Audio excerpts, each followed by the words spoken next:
मैं हूं सुधीर चौधरी और डीएनए में आपका स्वागत है। आज डीएनए में हम आपके लिए वैरायटी वाले विश्लेषण की पूरी थाली लेकर आए हैं। इसमें सुबह की पहली चाय के साथ मिली धमकियों का विश्लेषण है, तो कांग्रेस के चाइनीज प्रेम की बात भी है। इसके अलावा आज हम देश का मूड खट्टा करने वाली खबरों की भी बात करेंगे और आपको बासमती चावल को लेकर भारत और पाकिस्तान के बीच छिड़े नए युद्ध के बारे में भी बताएंगे। आज सुबह जब मैं दिन की पहली चाय पी रहा था और अखबार पढ़ रहा था, तभी पाकिस्तान के नंबर से एक फोन आया और फोन करने वाले ने यह कहा कि वो आईएसआई से बोल रहा है। इस आतंकवादी ने न सिर्फ मुझे जान से मारने की धमकी दी, बल्कि यह भी कहा कि गजवाए हिंद होकर रहेगा। यह बहुत गंभीर धमकी है, इसलिए आज हम इस पर बात करेंगे। इसके बाद हम आपको बताएंगे कि जिस देश में 15 मिनट में चाइनीज नूडल्स नहीं बन सकते, उस देश में चीन की सेना को 15 मिनट में खदेड़ने का राहुल गांधी के पास कौन सा फॉर्मूला है। राहुल गांधी ने एक बयान दिया है जिसमें उन्होंने कहा है कि अगर उनकी सरकार होती तो वो 15 मिनट में चीन की सेना को उठाकर फेंक देते। राहुल गांधी के परनाना और देश के पहले प्रधानमंत्री जवाहरलाल नेहरू 16 वर्षों तक और उनकी दादी इंदिरा गांधी 11 वर्षों तक चीन को पीछे नहीं धकेल पाई, लेकिन राहुल गांधी 15 मिनट में ऐसा करने का दावा कर रहे हैं। इसलिए आज हम चीन और कांग्रेस के रिश्तों को आधार बनाकर उनके इस दावे की पड़ताल करेंगे। और आज सुप्रीम कोर्ट ने अपने फैसले में माना है कि नए नागरिकता कानून के विरोध में शाहीन बाग में दिया गया धरना गलत था और इस तरीके से एक शहर के किसी हिस्से पर कब्जा करने का हक किसी को नहीं है। सुप्रीम कोर्ट ने शाहीन बाग में सोशल मीडिया के दुरुपयोग पर भी चिंता जताई है और कहा है कि सोशल मीडिया समाज को बांटने का काम कर रहा है। इस बीच सोशल मीडिया में उनके खिलाफ चल रही तमाम मुहिम के बावजूद रिया चक्रवर्ती को आज हाई कोर्ट से बेल मिल गई। इसके अलावा आपको आज हम ये भी बताएंगे कैसे हाथरस में भी सोशल मीडिया के जरिए डिजिटल दंगे कराने की पूरी योजना थी। और आखिर में हम बासमती चावल की बात करेंगे। बासमती चावल को भारत की देन माना जाता है, लेकिन पाकिस्तान ने भारत के बासमती चावल पर अब अपना दावा जता दिया है और कहा है कि इस पर उसका हक है। आज हम इतिहास, साहित्य और तथ्यों के आधार पर आपको बताएंगे कि बासमती चावल पर पाकिस्तान के दावे कितने कच्चे हैं। लेकिन सबसे पहले आज की तमाम बड़ी खबरें नॉनस्टॉप न्यूज में। ड्रग्स केस में अभिनेत्री रिया चक्रवर्ती करीब 1 महीने बाद मुंबई की भायखला जेल से बाहर आ गईं। बॉम्बे हाईकोर्ट ने रिया को 1 लाख रुपए के बॉन्ड और शर्तों के साथ जमानत दी है। रिया बिना कोर्ट की मंजूरी के देश छोड़कर नहीं जा सकती हैं। उन्हें 10 दिन तक रोजाना पुलिस स्टेशन में हाजिरी भी दर्ज करानी होगी। हाईकोर्ट ने रिया के भाई शोभिक चक्रवर्ती को जमानत नहीं दी है। सुशांत सिंह राजपूत के पिता के वकील विकास सिंह ने एम्स रिपोर्ट पर सवाल उठाए हैं। उन्होंने सीबीआई से दोबारा फोरेंसिक टीम गठित करने की मांग की है। विकास सिंह ने एम्स फोरेंसिक टीम के डॉक्टर सुधीर गुप्ता के खिलाफ भी सीबीआई जांच की मांग की है। अगर किसी को बेहोश करके और उसको हैंग कर दिया जाए तो वो डेथ बाय हैंगिंग ही पता चलेगा और सुसाइड उसको कहना बिल्कुल गलत होगा। इसलिए जिस तरह की रिपोर्ट इन्होंने बनाई है, जिस तरह का इन्होंने टिप्पणी दी है, ये बहुत ज्यादा सवालिया निशान उठाते हैं।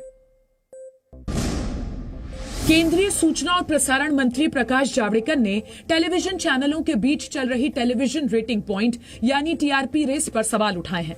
प्रकाश जावड़ेकर ने दिल्ली में एक कार्यक्रम में ये सवाल पूछा कि पिछले 2 महीने से जो हो रहा है, क्या वो पत्रकारिता है।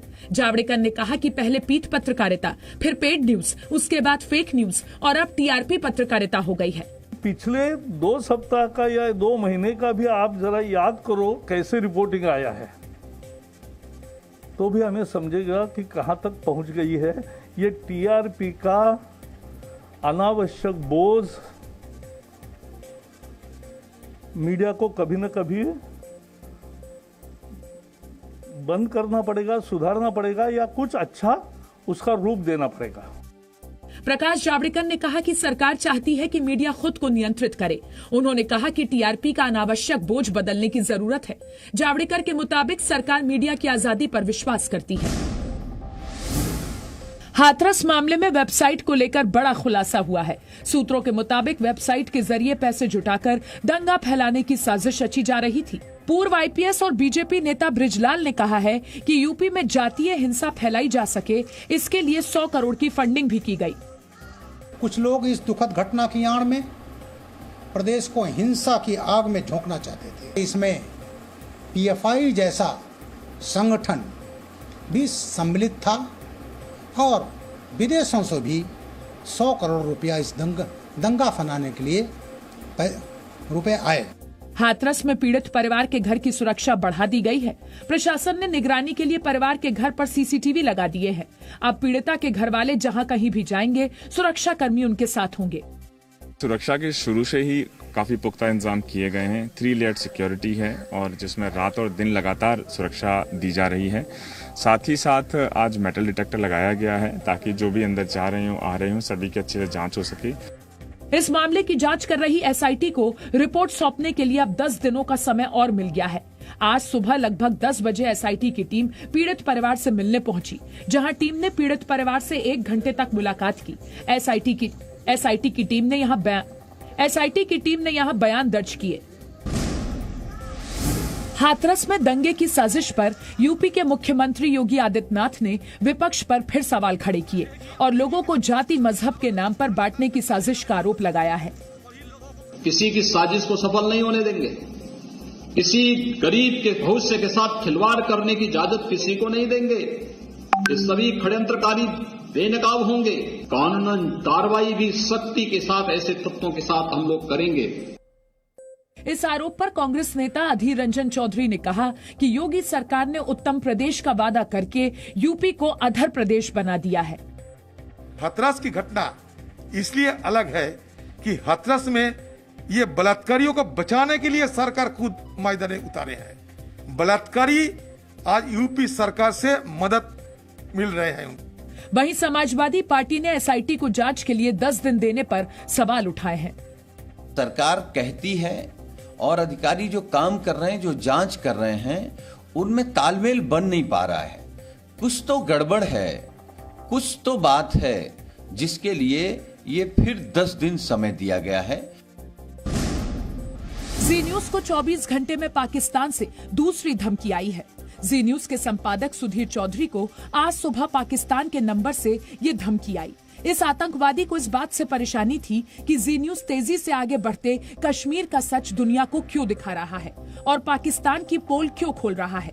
धमकी देने वाले ने बताया कि वो ISI यानी पाकिस्तान की खुफिया एजेंसी का सदस्य है। इसके बाद उस आतंकवादी ने सुधीर चौधरी को जान से मारने की धमकी देना शुरू कर दिया। ये धमकी हकीकत में बदल जाएगा, इसको ध्यान में रखना। अरे धमकियां तो मैंने आपकी बहुत देख ली। कल भी आपके आदमी ने धमकी दी थी। तो पता चल जाएगा 1 महीने में, 1 साल में, 1 हफ्ते में आपको पता चल जाएगा। आपको जहन्नम जरूर वासल करेंगे, ये देखना तुम। चलो ठीक है, देखते हैं। जी न्यूज को पाकिस्तान से ऐसी ही एक धमकी कल भी आई थी, जिसमें जी न्यूज का प्रसारण रोकने की बात कही गई थी। लेकिन आज की धमकी में सच दिखाने की वजह से जी न्यूज के संपादक सुधीर चौधरी को हफ्ते भर में जान से मारने की बात कही जा रही है। जी न्यूज ऐसी धमकियों से न डरा है और न आगे डरेगा। जी न्यूज सच के लिए अपनी निर्भीक और निष्पक्ष आवाज उठाता रहेगा। शाहीन बाग में प्रदर्शन को लेकर सुप्रीम कोर्ट ने फैसला सुनाते हुए कहा कि शाहीन बाग जैसे प्रदर्शन को स्वीकार नहीं किया जा सकता। सुप्रीम कोर्ट ने कहा है कि सार्वजनिक जगह पर अनिश्चित काल के लिए कब्जा नहीं किया जा सकता। ऐसे प्रदर्शन पर कार्रवाई के लिए कोर्ट के आदेश की जरूरत नहीं है। सुप्रीम कोर्ट ने उम्मीद जताई कि भविष्य में ऐसी स्थिति पैदा नहीं होगी। नागरिकता कानून को लेकर पिछले साल 15 दिसंबर को दिल्ली के शाहीन बाग में प्रदर्शन शुरू हुए। प्रदर्शनकारियों ने 3 महीने तक सड़क पर कब्जा कर प्रदर्शन किया था। सुप्रीम कोर्ट के फैसले पर बीजेपी ने कहा कि शाहीन बाग पर देश के सामने सच आ गया।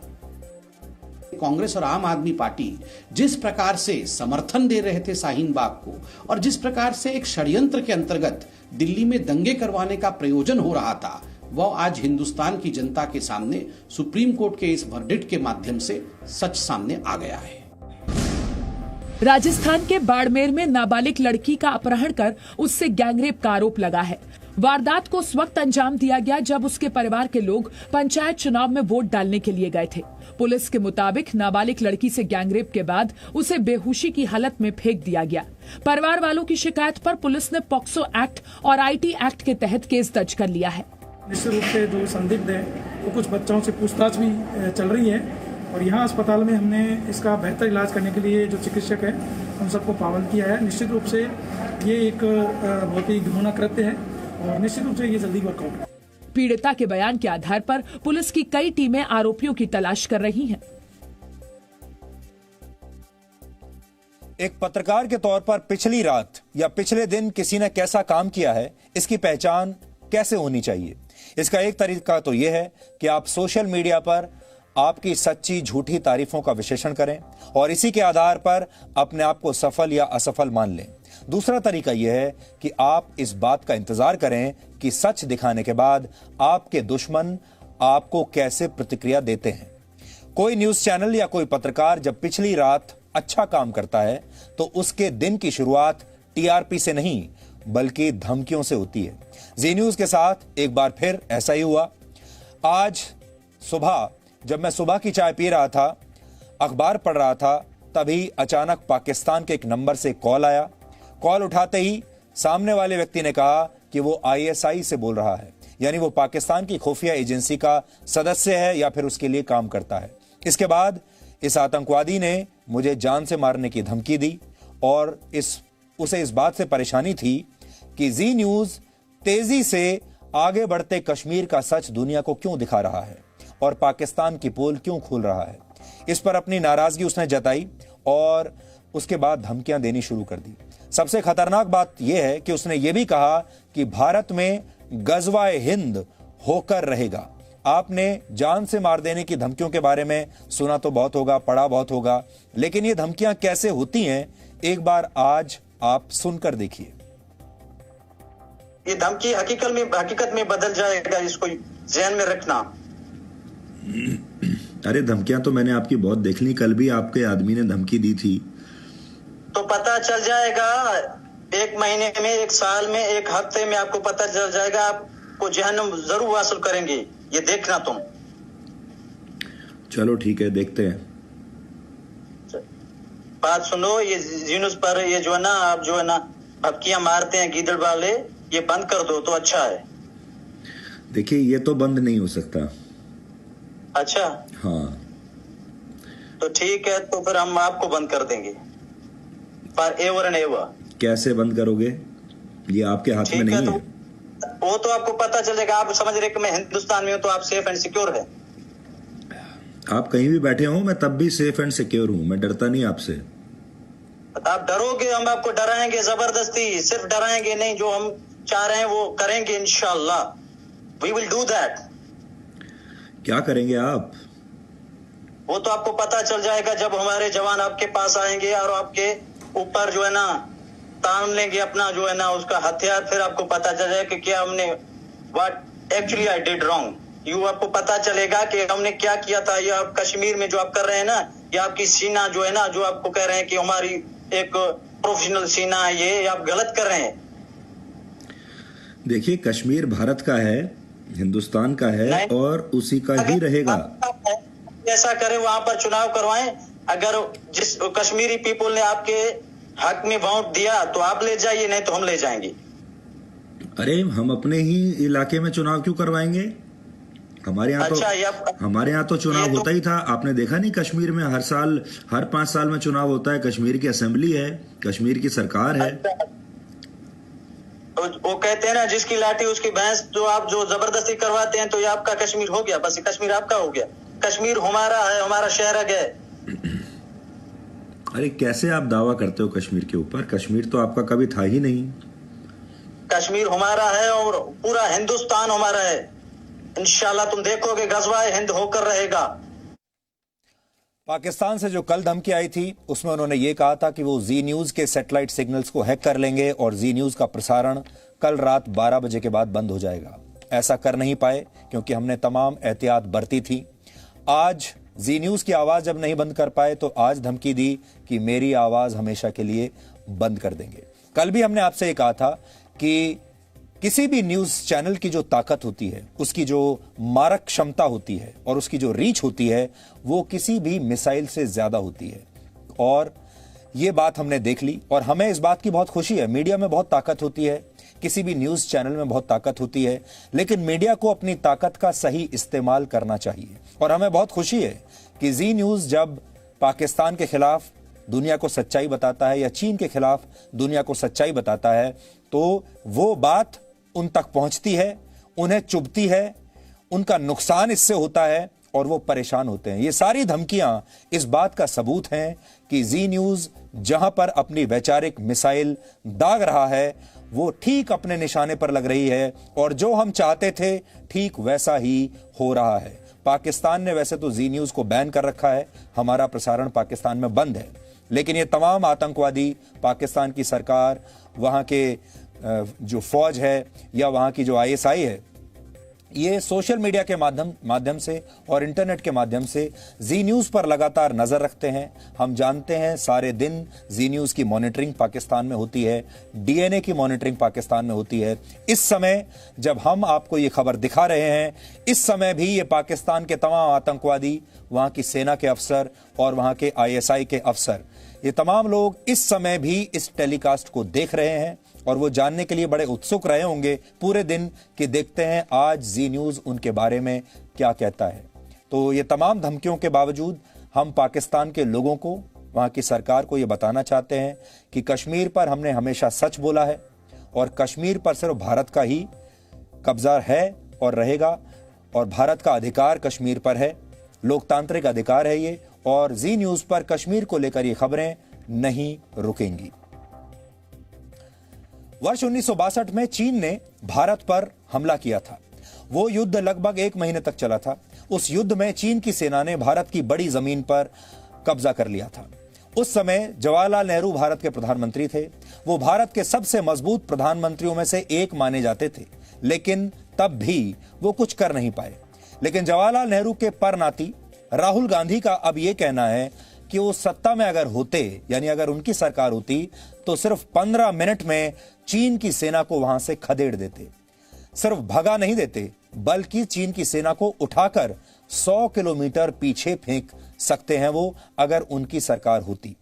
राहुल गांधी ने यह बात हरियाणा के कुरुक्षेत्र में किसानों की एक रैली में कही है। राहुल गांधी ने अपने भाषण में प्रधानमंत्री नरेंद्र मोदी के लिए कायर शब्द का प्रयोग किया और कहा कि प्रधानमंत्री कायर भी हैं और देशभक्त तो बिल्कुल नहीं है। राहुल गांधी ऐसी बयानबाजी पहले भी कर चुके हैं, करते रहे हैं। आज उन्होंने जो बात कही है उसे भी बहुत गंभीरता से नहीं लिया जा सकता, लेकिन राहुल गांधी सांसद हैं, कांग्रेस पार्टी के पहले अध्यक्ष वो रह चुके हैं और अब ये कहा जा रहा है कि वो कांग्रेस पार्टी के फिर से अध्यक्ष बनने वाले हैं। और सबसे खतरनाक बात जो है वो ये है कि कांग्रेस पार्टी उन्हें भावी प्रधानमंत्री मानती है और उन्हें ही अपना प्रधानमंत्री पद के उम्मीदवार के तौर पर प्रोजेक्ट करती है। यानी कांग्रेस पार्टी कहती है कि अगर हम जीते तो प्रधानमंत्री राहुल गांधी बनेंगे। इसलिए उनका यह बयान बहुत खतरनाक है और इसीलिए इस बयान का विश्लेषण आज हम कर रहे हैं, ताकि आप समझ सकें कि राष्ट्रीय सुरक्षा के मुद्दे पर किस तरह से एक तो राजनीति की कोशिश हो रही है और किस तरह से उनमें मैच्योरिटी की बहुत कमी है। सबसे पहले आप राहुल गांधी की 15 मिनट वाली जुबानी मिसाइल को सुनिए। देखिए 15 मिनट वाला उनके पास कौन सा फॉर्मूला है जिससे वो चीन की सेना को पीछे फेंक देंगे। उस फॉर्मूले को देखिए पहले आप। और जब हमारी सरकार थी, मैं आपको गारंटी करके बोल रहा हूं, चाइना में इतना दम नहीं था कि वो हमारे देश के अंदर एक कदम डाले।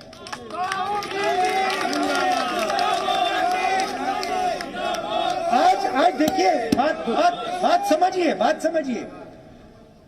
दुनिया में एक ही देश है, आज पूरी दुनिया में एक ही देश है जिसके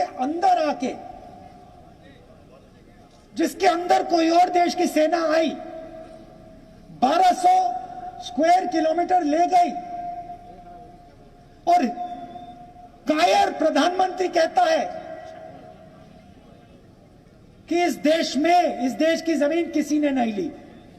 एक ही देश है भैया, पूरी दुनिया में एक ही देश है जिसकी जमीन हड़पी गई है, हिंदुस्तान। और ये अपने आप को देशभक्त कहते हैं। प्रधानमंत्री अपने आप को देशभक्त कहता है और पूरा देश जानता है कि चाइना की सेना हिंदुस्तान के अंदर। कैसा देशभक्त है ये? मैं आपको बता रहा हूं, हमारी सरकार होती ना, उठा के फेंक देते चाइना को बाहर। 15 मिनट नहीं लगते। उठा के हमारी सेना, हमारी वायुसेना उठा के चाइना को 100 किलोमीटर पीछे कर देती। मगर इसमें इस प्रधानमंत्री में मैं बता रहा हूं आपको, बात समझो, ये प्रधानमंत्री देश की शक्ति को नहीं समझता। तो राहुल गांधी कह रहे हैं कि अगर उनकी सरकार होती तो 15 मिनट में चीन की सेना को पीछे फेंक देते। हम राहुल गांधी को अब उस दौर की याद दिलाना चाहते हैं जब उनकी पार्टी सत्ता में हुआ करती थी और तब के रक्षा मंत्री ए.के. एंटनी ने संसद में यह माना था कि आजादी के बाद से ही कांग्रेस पार्टी की सरकारों की यह नीति रही है कि सीमा से लगे इलाकों में इंफ्रास्ट्रक्चर का ज्यादा विकास ना किया जाए। और तब रक्षा मंत्री ए.के. एंटनी ने यह भी माना था कि यह नीति सही साबित नहीं हुई और चीन ने इसका फायदा उठाकर भारत में घुसपैठ कर ली। राहुल गांधी को 6 सितंबर वर्ष 2013 को संसद में दिया गया यह बयान आज जरूर याद कर लेना चाहिए। In between, lot of things happened. I have no hesitation to admit the reality. To admit the truth, I have no hesitation. Compared to India, in the area of building infrastructure, China is much advanced. Their infrastructure development is superior to India. We are only catching up. That is also history. Why? Independent India, many years as a policy on border, best defense is not to develop the border. Undeveloped border is more safe than developed border. So many years there was no construction of roads, airfields, nothing in the border areas. By that time, China continued to develop their infrastructure in the border areas. So as a result, now they have gone ahead of us. Compared to us infrastructure-wise, capability-wise, in the border areas, they are ahead. I admit that. It's a part of history. ये A K. Antony थे जो रक्षा मंत्री थे जब Congress party की सरकार थी, जब यूपीए सरकार थी जिसमें प्रधानमंत्री मनमोहन सिंह थे। और ए.के. एंटनी को रक्षा मंत्री राहुल गांधी और उनकी जो माताजी हैं सोनिया गांधी, उन्होंने ही इन्हें रक्षा मंत्री बनाया था। और रक्षा मंत्री रहते हुए उन्होंने ये बात भी बिल्कुल सही कही। राहुल गांधी आज कह रहे हैं कि वो चीन को 15 मिनट में उठाकर फेंक सकते हैं, लेकिन चीन ने जब भी भारत की जमीन पर कब्जा किया है तब केंद्र में कांग्रेस पार्टी की ही सरकारें रही थी। इस बात को हम आज एक नक्शे के जरिए आपको समझाते हैं। और बड़ा सवाल आज राहुल गांधी से यह है कि जब भी चीन ने इतनी जमीन हमारी कब्जे में ली है, कुल मिलाकर 40,000 स्क्वायर किलोमीटर से ज्यादा की जमीन चीन अब तक ले चुका है और हर बार कांग्रेस की ही सरकार उस समय थी, तो उन्होंने 15 मिनट में चीन की सेना को वापस पीछे फेंका क्यों नहीं? आज ये 15 मिनट का फॉर्मूला आज ही कैसे राहुल गांधी को समझ में आया है? सबसे पहले वर्ष 1962 में चीन की सेना ने भारत का पूरा अक्साई चीन इलाका अपने कब्जे में ले लिया था और यह इलाका लगभग 38,000 वर्ग किलोमीटर का इलाका है। अगर क्षेत्रफल के हिसाब से देखें तो यह दक्षिण कोरिया और यूएई जैसे देशों के बराबर है। यानी एक पूरा की पूरा देश हमने 1962 में ही चीन को दे दिया था।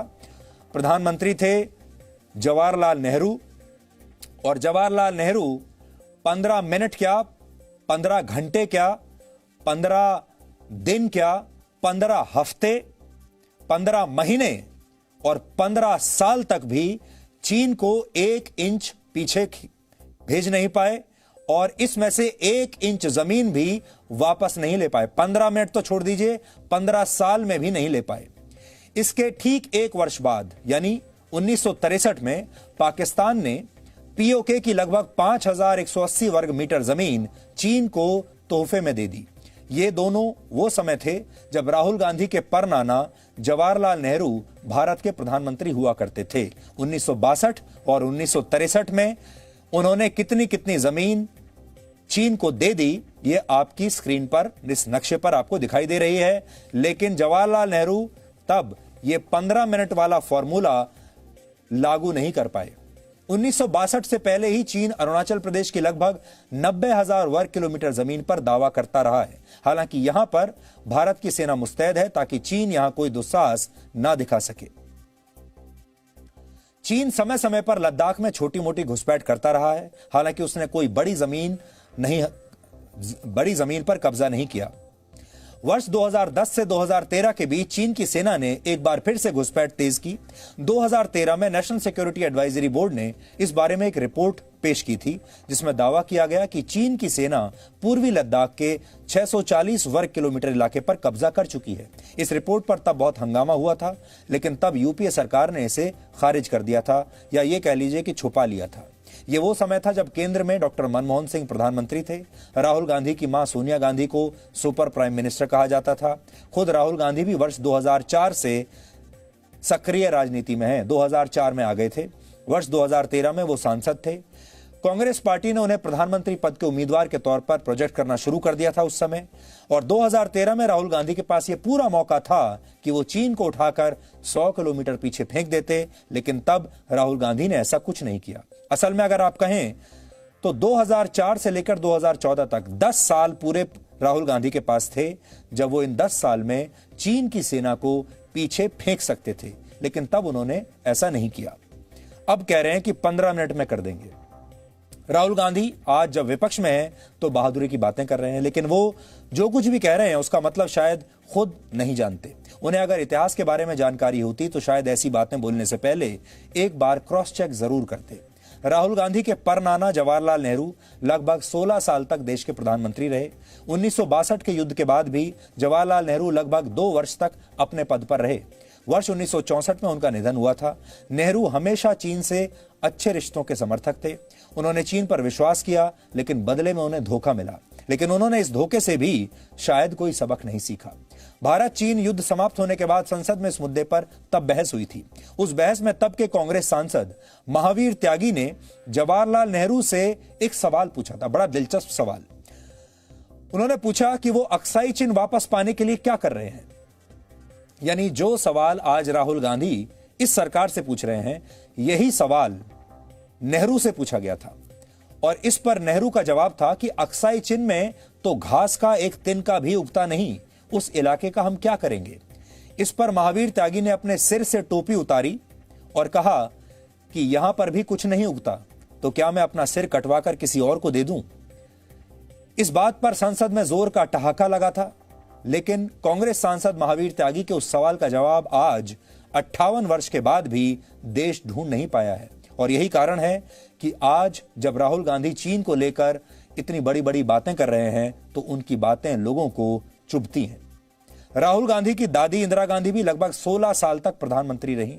उनका पहला कार्यकाल 11 वर्ष का था, दूसरा कार्यकाल लगभग 5 साल का था। इंदिरा गांधी के प्रधानमंत्री रहते 1975 में भारत और चीन के बीच सीमा पर तनाव पैदा हुआ था, लेकिन तब भी इंदिरा गांधी ने चीन को पीछे खदेड़ने का प्रयास नहीं किया।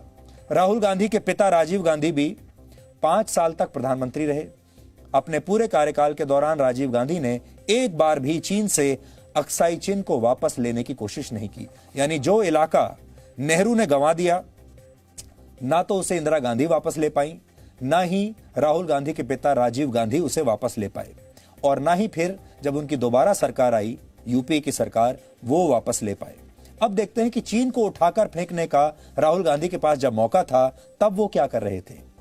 अब आप वर्ष 2008 में 7 अगस्त की इस तस्वीर को देखिए।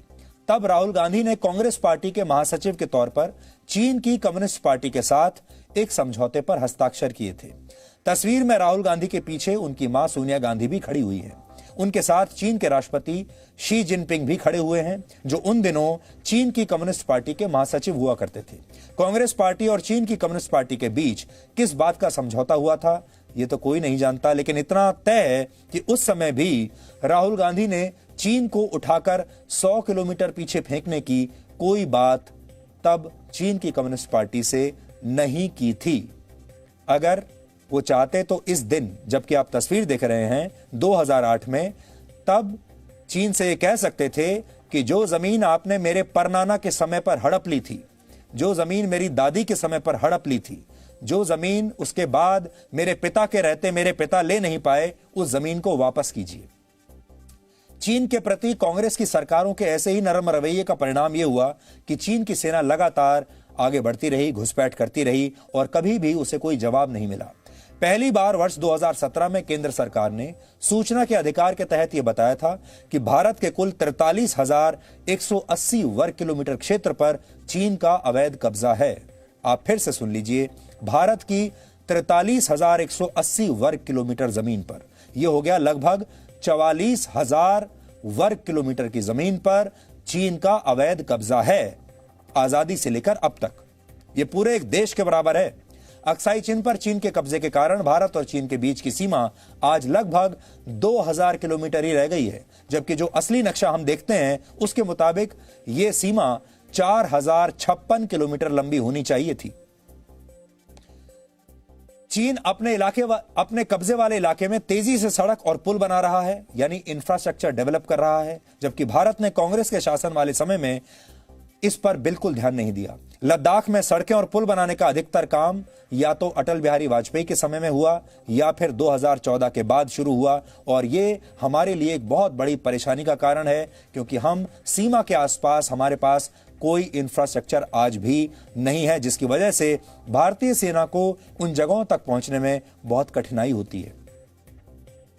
राहुल गांधी कह रहे हैं कि अगर उनकी सरकार होती तो वो 15 मिनट में चीन के सैनिकों को खदेड़ देते। कांग्रेस दावा कर रही है कि चीन ने लद्दाख और उसके आसपास की 1200 वर्ग किलोमीटर जमीन पर कब्जा कर लिया है, और अगर आप लद्दाख गए होंगे तो आपको अंदाजा होगा कि पहाड़ी इलाके में गाड़ी 25 से 30 किलोमीटर प्रति घंटे से ज्यादा की रफ्तार से चल नहीं पाती। अगर राहुल गांधी और उनकी टीम बिना रुके इस 1200 वर्ग किलोमीटर के इलाके का चक्कर भी लगाएगी तो उन्हें इसे पूरा करने में कम से कम 28 घंटे जरूर लग जाएंगे। इस इलाके में राहुल गांधी अगर गाड़ी चलाकर पहुंचेंगे तो 15 मिनट में वो करीब 7 किलोमीटर का सफर ही तय कर पाएंगे। हालांकि हकीकत यह है कि चीन इस बार भारत की 1 इंच जमीन पर भी कब्जा नहीं कर पाया है। ये पूरा कैलकुलेशन हमने तब किया जब हम ये मान लें अगर कि 1200 किलोमीटर का इलाका चीन ने फिर से कब्जा लिया है। लेकिन अगर ऐसी स्थिति आ भी जाए तो किसी बड़े और शक्तिशाली देश की सेना को पीछे हटाना आसान नहीं होता। राहुल गांधी को यह बात और अच्छे तरीके से समझनी चाहिए, क्योंकि 1962 में जब भारत का चीन के साथ युद्ध हुआ था तब उनके परनाना जवाहरलाल नेहरू देश के प्रधानमंत्री थे, और उस समय युद्ध विराम की घोषणा होने में 1 महीने का समय लग गया था। 15 मिनट तो बहुत दूर की बात है। कहा जाता है कि इतिहास का सबसे छोटा युद्ध वर्ष 1896 में ब्रिटेन की सेना और तंजानिया के एक छोटे से द्वीप ज़ांज़ीबार के सुल्तान के बीच लड़ा गया था, लेकिन यह युद्ध भी 38 मिनट तक चला था। वो भी तब जब ब्रिटेन के 3000 सैनिकों को सिर्फ ज़ांज़ीबार के सुल्तान के 3 मंजिला महल पर कब्जा करना था। लेकिन राहुल गांधी दावा कर रहे हैं कि वो अपने दम पर चीन की सेना को 100 किलोमीटर पीछे धकेल सकते हैं सिर्फ 15 मिनट में। इसी तरह लद्दाख और आसपास की जिस लगभग 44,000 वर्ग किलोमीटर जमीन पर चीन ने कब्जा किया है, उसका गाड़ी से एक पूरा चक्कर लगाने में राहुल गांधी को 800 घंटे से ज्यादा का समय लगेगा। यह 33 दिनों के बराबर है। अब राहुल गांधी को यह सोचना होगा, जिस देश में चाइनीज नूडल्स बनाने में भी 15 मिनट से ज्यादा का समय लगता है, उस देश में चीन की सेना को 15 मिनट में उठाकर फेंक देने का उनके पास ऐसा कौन सा फॉर्मूला है। सेना की रणनीति इंस्टेंट नूडल्स की तरह नहीं होती। इसके लिए जमीन और हवा में पूरी तैयारी करनी पड़ती है, जिसमें कई बार बहुत समय लगता है। लेकिन राहुल गांधी चाहें तो वो 15 मिनट में एक काम जरूर कर सकते हैं, और वो ये कि वो शांति से थोड़ी देर बैठें, हो सके तो कुछ देर के लिए मेडिटेशन करें, क्योंकि सिर्फ 15 मिनट तक किया गया मेडिटेशन भी आपको भाषणों की आभासी दुनिया से वास्तविक दुनिया में वापस ला सकता है। और ये इसलिए बहुत जरूरी है, ये बात इसलिए खतरनाक है क्योंकि राहुल गांधी अपने आप को प्रधानमंत्री पद का उम्मीदवार बताते हैं। उनकी पार्टी उन्हें भावी प्रधानमंत्री के तौर पर देश के लोगों के सामने पेश करती है, और एक ऐसा नेता जो अपने आप को भावी प्रधानमंत्री मानकर चलता हो, उसके लिए ऐसे दावे करना बहुत गंभीर बात है। और अगर देश की आंतरिक सुरक्षा को लेकर, चीन के साथ युद्ध को लेकर, बॉर्डर को लेकर अगर देश के भावी प्रधानमंत्री सो कॉल्ड उनकी अगर ऐसी सोच है कि 15 मिनट में चीन की सेना को पीछे फेंका जा सकता है, तो फिर यह देश के लिए वाकई घबराने वाली बात है। देश के लोगों को अब चिंतित हो जाना चाहिए। अब देश की राजधानी दिल्ली में नागरिकता संशोधन कानून यानी CAA के खिलाफ 101 दिन तक चले शाहीन बाग के धरने पर सुप्रीम कोर्ट के फैसले का विश्लेषण करेंगे। शाहीन बाग में 14 दिसंबर 2019 से 24 मार्च 2020 तक नागरिकता संशोधन कानून के विरोध में चले प्रदर्शन को सुप्रीम कोर्ट ने गलत माना है। सुप्रीम कोर्ट ने अपने फैसले में कहा है कि विरोध के अधिकार की एक सीमा होती है। किसी भी सार्वजनिक जगह को अनिश्चितकाल तक बंद नहीं किया जा सकता। ऐसे विरोध प्रदर्शन को स्वीकार नहीं किया जा सकता। पुलिस प्रशासन को ऐसी हालत में कार्रवाई करनी चाहिए। उन्हें अदालत के आदेश की जरूरत नहीं है। सुप्रीम कोर्ट ने अपने फैसले में उम्मीद जताई है कि भविष्य में ऐसी स्थिति पैदा न हो। सुप्रीम कोर्ट का फैसला शाहीन बाग धरना खत्म होने के 6 महीने और 13 दिन के बाद आया है। सुप्रीम कोर्ट ने 17 फरवरी को वरिष्ठ वकील संजय हेगड़े और साधना रामचंद्रन को जिम्मेदारी दी थी कि प्रदर्शनकारियों से बात करके कोई समाधान निकालें, लेकिन कई राउंड की चर्चा के बाद बात बनी नहीं। जस्टिस संजय किशन कौल की बेंच ने अपने फैसले में सोशल मीडिया के फायदे और नुकसान का भी जिक्र किया।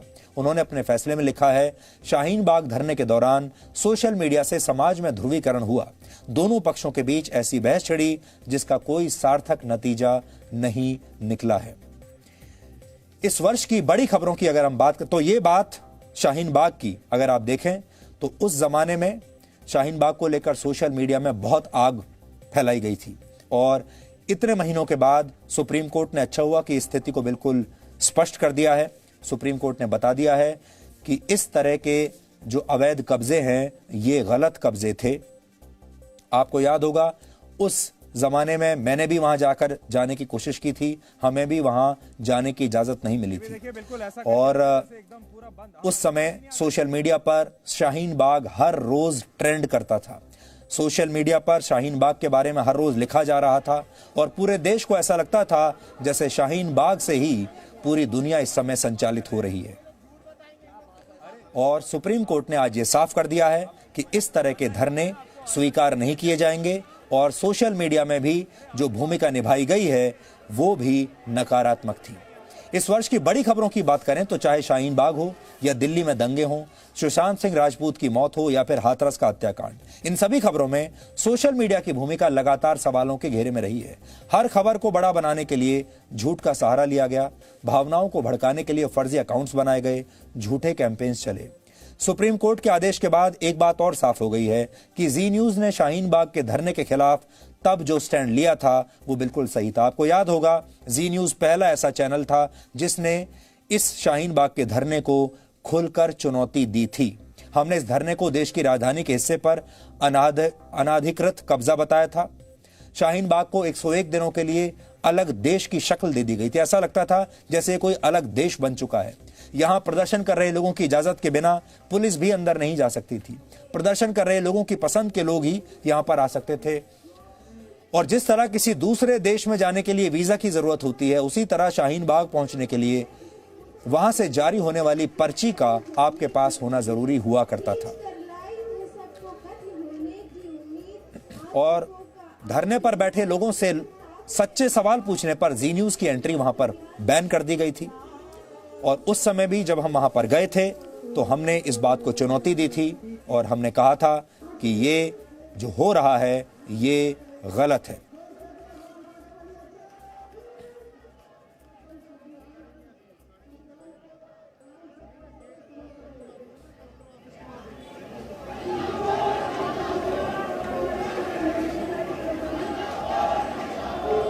मुल्क की इज्जत को मिट्टी में मिलाया है।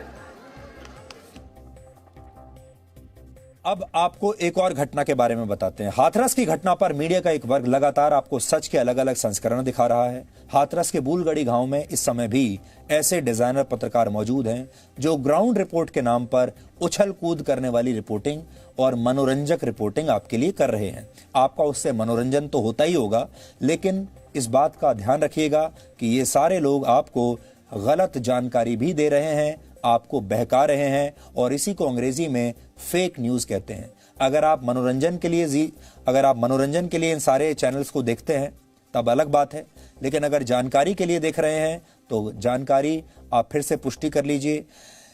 जी न्यूज ने गंभीरता से इस मामले में लगातार सच सामने लाने की कोशिश की है। 2 दिन पहले हमने कॉल डेटा रिकॉर्ड की मदद से पीड़िता के परिवार और मुख्य आरोपी संदीप के बीच बातचीत के सबूत आपको दिखाए थे और अब हाथरस का सच दिखाने के लिए हमने इस दौरान एक स्टिंग ऑपरेशन किया, यानी छिपे हुए कैमरे की मदद से हमने झूठ के ढेर में छिपे सच को खोजने की कोशिश की है। आमतौर पर बहुत सारे लोग ऐसे होते हैं, जब आप उनसे सीधे मिलेंगे तो आपको अलग अलग डर की वजह से सच्चाई नहीं बताते। इसलिए हमने छुपे हुए कैमरे के जरिए उनकी बातों को रिकॉर्ड किया जिससे आप तक सच पहुंच सके। जी न्यूज के स्टिंग ऑपरेशन में सबसे महत्वपूर्ण बात हाथरस जिला अस्पताल के डॉक्टर रमेश बाबू ने बताई है। 14 सितंबर को डॉक्टर रमेश बाबू ने ही सबसे पहले घायल पीड़िता लड़की का इलाज किया था और उन्होंने बताया कि लड़की को जब अस्पताल लाया गया तो उसकी स्थिति बेहद खराब थी। कैमरे पर रिकॉर्ड हुई इस बातचीत में डॉक्टर रमेश बाबू ने घायल पीड़िता की जीभ काटने की अफवाह को गलत बताया। डॉक्टर रमेश बाबू इस मामले की जांच कर रही उत्तर प्रदेश सरकार की एसआईटी के प्रमुख गवाह भी हैं। जी न्यूज इस मामले में अपना कोई निष्कर्ष आपको नहीं देना चाहता। अब हाथरस केस की सच्चाई को समझने के लिए आपको डॉक्टर रमेश बाबू की बातें ध्यान से आज सुननी चाहिए। ये जो लड़की आई थी इसी कंडीशन में क्या थी, बहुत सीरियस थी। क्या क्या प्रॉब्लम दिख रहा था सर इसमें? इसको बहुत ज़्यादा, इसको नेक में बहुत सारी समस्याएं थी। मोबाइल जरा से भी पेशेंट जब इधर से उधर मूवमेंट करता है, काफ़ी स्वेल थी, इंजर्ड थी, उसकी वजह से उसको तकलीफ हो रही थी, बोलने में तकलीफ हो रही थी बहुत ज़्यादा। कुछ बोल रही थी कि नहीं सर उस टाइम? नहीं, बोल नहीं पा रही थी, बोलने में दर्द उसे बहुत हो रहा था। जीभ कटा था? जीभ को तो नहीं, लेकिन हाँ स्पॉट से वो उसके इधर उधर कपड़े कटे हुए थे।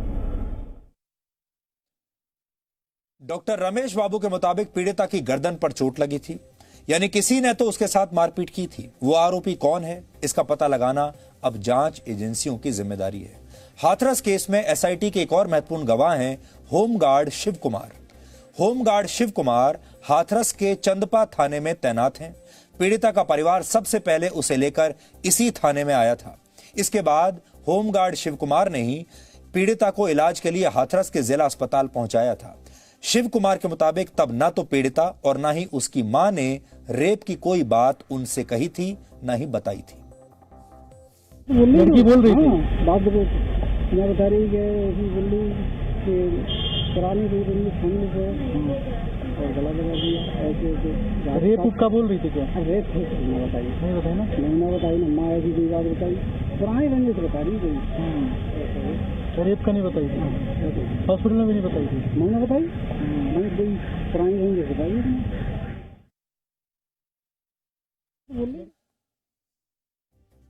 होमगार्ड शिव कुमार और डॉक्टर रमेश बाबू की बातों ने इस केस के दो बड़े झूठ को सच्चाई का आईना दिखा दिया है। हाथरस मामले में लगातार पीड़िता की जीभ काट देने और गैंगरेप का दावा किया गया। आपने भी जरूर ऐसी खबरों को देखा होगा। हालांकि जी न्यूज लगातार आपको सच दिखा रहा है और हाथरस मामले में झूठ फैलाने और काल्पनिक खबरों पर रिपोर्ट तैयार करने वाले ऐसे पत्रकारों को ये बात अच्छी बिल्कुल नहीं लगेगी। हमने आपको यह भी बताया कि महिलाओं के साथ हिंसा के मामलों में जी न्यूज कोई भेदभाव नहीं करता। हम हाथरस के साथ दूसरे मामलों की भी रिपोर्टिंग कर रहे हैं। ऐसा ही एक मामला उत्तर प्रदेश के बलरामपुर का है। वहां गैंगरेप के बाद 22 वर्ष की एक पीड़िता की मौत हो चुकी है। गैंगरेप के मुख्य आरोपी शाहिद को आज पुलिस रिमांड पर लेकर पूछताछ हो रही है। हालांकि बलरामपुर में पीड़िता के घर पर न्यूज चैनलों की भीड़ नहीं है और ना ही पीड़िता के परिवार से मिलने के लिए अलग अलग पार्टियों के नेता वहां पहुंच रहे हैं, जैसे हाथरस पहुंचे। ज्यादातर पत्रकारों ने टीआरपी के लिए सिर्फ हाथरस मामले की कवरेज की और नेताओं ने भी हाथरस पर ही बयान दिए हैं। लेकिन बलरामपुर में पीड़िता के परिवार को मीडिया के एक विशेष वर्ग और नेताओं दोनों ने बिल्कुल अनदेखा कर दिया है। हाथरस में गए हुए कांग्रेस के राहुल गांधी जी और प्रियंका गांधी जी हैं, वो यहाँ पे पता नहीं आना ही नहीं चाहते हैं कि क्या बात है। लेकिन जैसे हाथरस में वो गए हैं, अब लड़की के लिए लड़ा जा रहा है, वैसे बलरामपुर की बेटी के लिए भी इंसाफ चाहिए। हम लोग चीख चीख के चिल्ला चिल्ला के कह रहे हैं हमें इंसाफ चाहिए, तो उन्हें आके देखना चाहिए कि लड़की को इंसाफ मिल रहा है कि नहीं मिल रहा है। तो हमारी हाथ जोड़ के यही रिक्वेस्ट है कि वो आए यहाँ पे, हाल पता करें कि कैसा प्रशासन चल रहा है, कैसा सिस्टम चल रहा है, कैसे हम लोग को न्याय मिल रहा है कि नहीं मिल रहा है। आपको बलरामपुर की पीड़िता के संघर्षों के बारे में भी आज थोड़ा सा जानना चाहिए। इस घटना से पहले वो बीकॉम की पढ़ाई के साथ अपने परिवार की मदद के लिए नौकरी भी कर रही थी। वो लॉ की पढ़ाई करके वकील बनना चाहती थी। उन्होंने अपने परिवार को गरीबी से बाहर निकालने का सपना देखा था, लेकिन अब उस सपने की मौत हो चुकी है। पीड़िता की मां आज भी अपनी बच्ची को याद करके भावुक हो जाती है। इसलिए आज आपको इस मां की बातों को भी ध्यान से सुनना चाहिए। हालांकि ना तो कोई मीडिया वहां पहुंचा है और ना ही कोई नेता वहां पर पहुंचा है। कहती थी मम्मी हमें आगे फिर और पढ़ना है, ये काम भी करती थी। थोड़ा पैसा हम बटोरेंगे, थोड़ा तुम सब देना, हमें वकालत करना है, हमें आगे पढ़ाई करना है मम्मी। यही बात हमेशा वो कहती थी। कैसी थी पढ़ाई में? पढ़ाई में बहुत तेज थी हमारी बच्ची, बहुत दिमाग था उसके पास। हम थोड़ा सो जाए, टेंशन हो जाए हमारे दिमाग में कि कैसे हमसे कहे मम्मी जिनके बच्चे ऐसे होशियार होते हैं उनके माँ बाप पहले सोचो कितने भाग्यशाली होते हैं। ऐसे ही कुल बात हमसे हमेशा बतियाती थी और कहती थी मम्मी कुछ हम करेंगे कुछ तुम करना, फिर आगे और हम पढ़ाई कर लेंगे, 3 साल में हम वकील बनेंगे, फिर हमारी गरीबी दूर हो जाएगी। यही सब बातें करती थी। यहां पर आपको एक बात समझनी होगी। शाहीन बाग की खबर हमने आपको दिखाई।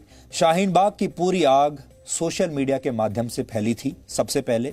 उसके बाद मेन स्ट्रीम मीडिया ने शाहीन बाग के मुद्दे को उठा लिया और दिन रात शाहीन बाग को लेकर कवरेज होती रही। और पूरे देश को, आप सबको, चाहे आप दिल्ली में रहते हो या कहीं और रहते हो, आपको यह लगने लगा कि शाहीन बाग का यह धरना बहुत बड़ा हो चुका है। और मीडिया की ताकत देखिए, अगर मीडिया गलत दिशा में जाने लगता है तो फिर ऐसी खबरों का अंतर्राष्ट्रीयकरण हो जाता है। और आपने ये भी देखा होगा कि शाहीन बाग के इस धरने को अंतर्राष्ट्रीय मीडिया में बहुत जगह मिली। और टाइम मैगजीन ने इस बार जो 100 लोगों की लिस्ट निकाली है उसमें एक महिला वो भी है जिसने शाहीन बाग का ये धरना ऑर्गेनाइज किया था। यानी सोचिए, इस धरने को मीडिया ने और सोशल मीडिया ने इतना बड़ा बना दिया कि दुनिया भर के जो बड़े बड़े मीडिया हाउस हैं उन्होंने भी इसका संज्ञान ले लिया। लेकिन ये पूरा माहौल नकली था, ये पूरा माहौल प्रायोजित था, स्पॉन्सर्ड था और ये धरना भी गलत था। सुप्रीम कोर्ट ने आज इसके बारे में आपको बता दिया।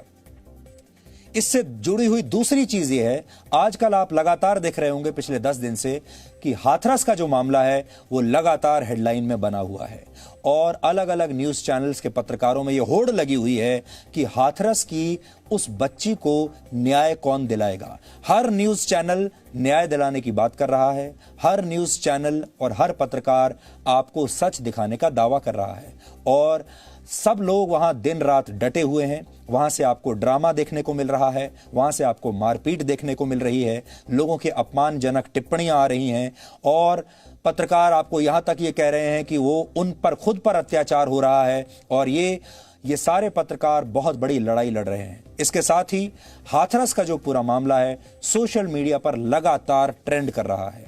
सोशल मीडिया पर जब कोई मामला ट्रेंड करने लगता है तो मेन स्ट्रीम मीडिया के जो पत्रकार हैं वो भी सोशल मीडिया देखकर ही अपनी एडिटोरियल लाइन तय करते हैं और उन्हें लगता है कि देश में यही माहौल है और उन्हें यह लगता है कि जिस विषय पर सोशल मीडिया में जो विषय ट्रेंड कर रहा है वही सबसे लोकप्रिय विषय है, जबकि होता यह है कि उस विषय में कोई ना कोई मिलावट होती है। हाथरस में पहले दिन से हम आपको लगातार ये बता रहे हैं कि इस खबर में कुछ ना कुछ, कहीं ना कहीं कोई ना कोई त्रुटि तो जरूर है और इस जो सच्चाई आप तक आ रही थी उसमें बहुत सारे लूप होल्स थे। इसलिए जी न्यूज ने सबसे पहले आपको यह बताया कि जो आपको बताया जा रहा है वो पूरी तरह सच नहीं है और आपने देख लिया उसमें ना तो गैंग रेप की पुष्टि हुई, ना उसमें रेप की पुष्टि हुई, और उसके अंदर और बहुत सारे ऐसी कमियां अब निकल कर आ रही हैं जिसके बारे में मीडिया ने एक बार भी सोचने के लिए कुछ समय नहीं लगाया, ना ही उसका कुछ विश्लेषण किया। लेकिन हाथरस में टीआरपी की लूट मची हुई थी। इसी तरह अगर आप देखें शाहीन बाग में टीआरपी की लूट मची हुई थी, और वहां पर भी और हाथरस में भी, दोनों जगह आपको न्यूज चैनल्स पर और अखबारों में हुई कवरेज को आज आंकना चाहिए। अब तीसरा विषय जो आज का है वो है सुशांत सिंह राजपूत का, और ये पूरा विषय भी सोशल मीडिया से ही चल रहा है। उसमें भी आज एक बहुत बड़ी खबर आई है, क्योंकि रिया चक्रवर्ती को बॉम्बे हाई कोर्ट ने आज बेल दे दी है। उन्हें यह बेल सोशल मीडिया पर उनके खिलाफ चल रहे इतनी बड़ी मुहिम के बावजूद मिल गई है। बेल देते हुए बॉम्बे हाई कोर्ट ने काफी बड़ी बड़ी बातें अपने आदेश में लिखी हैं। क्या लिखा है यह हम आपको एक छोटे से ब्रेक के बाद बताएंगे। यह ब्रेक 3 मिनट का है।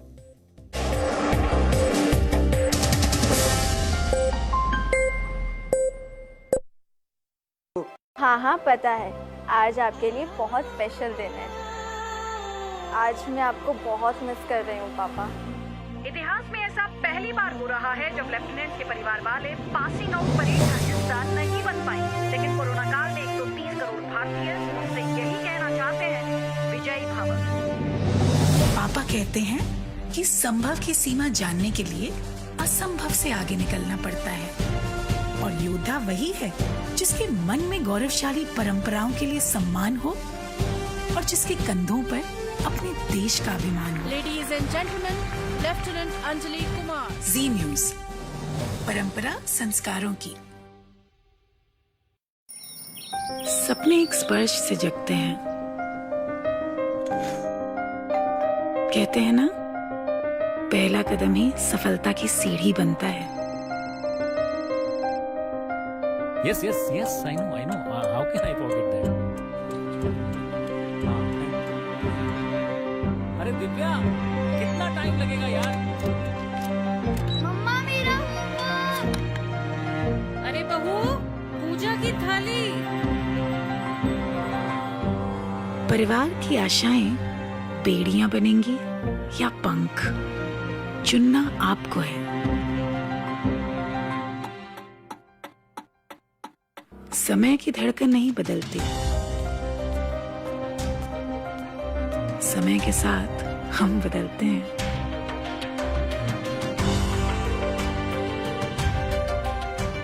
क्योंकि जब अपने संस्कारों के लिए सम्मान हो तो दुनिया झुकती है।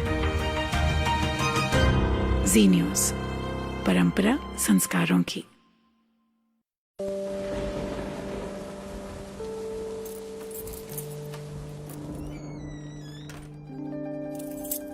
ये मेरे पापा हैं। हो सकता है ये कुछ बातें भूल जाते हैं, लेकिन मुझसे जुड़ी हर यादें मन की परतों में ठीक वैसे ही सजा रखी हैं जैसे इस अलमारी में कपड़ों की तहें। उनके संघर्ष की धूप ने मुझे लक्ष्य पाने की सीख दी है, और उनकी सांवली छाया ने माँ के संस्कार।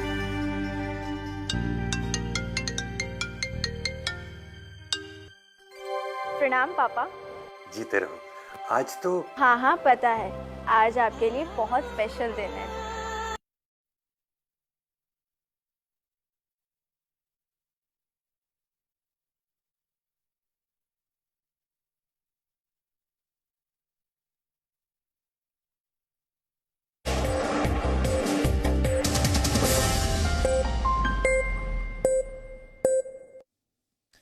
अब हम उस खबर की बात करेंगे जिसकी चर्चा पिछले लगभग 4 महीनों से पूरा देश कर रहा है, और वो खबर है सुशांत सिंह राजपूत की मौत की खबर।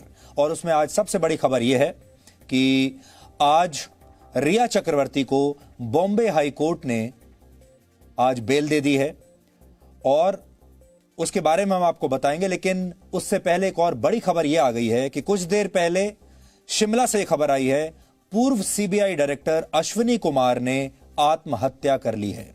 अश्विनी कुमार अगस्त 2008 से नवंबर 2010 तक सीबीआई के डायरेक्टर पद पर रहे। इससे पहले वो हिमाचल प्रदेश के डीजीपी भी रह चुके हैं। 1973 बैच के आईपीएस अश्विनी कुमार रिटायरमेंट के बाद नागालैंड और मणिपुर के गवर्नर भी रहे थे और उनके आत्महत्या की खबर इस समय आ रही है, जो कि बहुत ही दुखद खबर है। इसके बारे में हमें, क्योंकि आत्महत्या से जुड़ी हुई खबर है, डिटेल्स अभी लगातार आ रही हैं और इसके बारे में भी हम आपको लगातार जानकारी देते रहेंगे।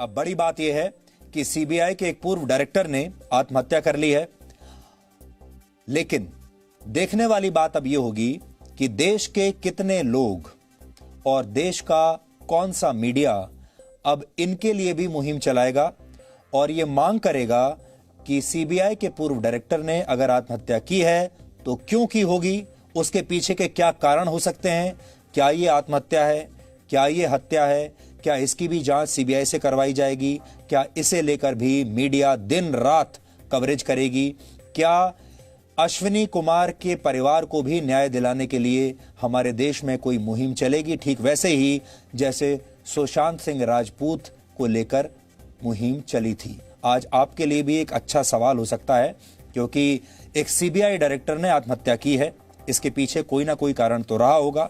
हो सकता है डिप्रेशन का कारण रहा हो सकता है वो किसी और वजह से परेशान रहे होंगे, कोई भी वजह हो सकती है। लेकिन क्या इन वजहों की जांच वैसे ही की जाएगी, उतनी ही शिद्दत से की जाएगी?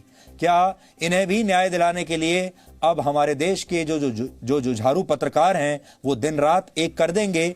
ये एक बड़ा सवाल है।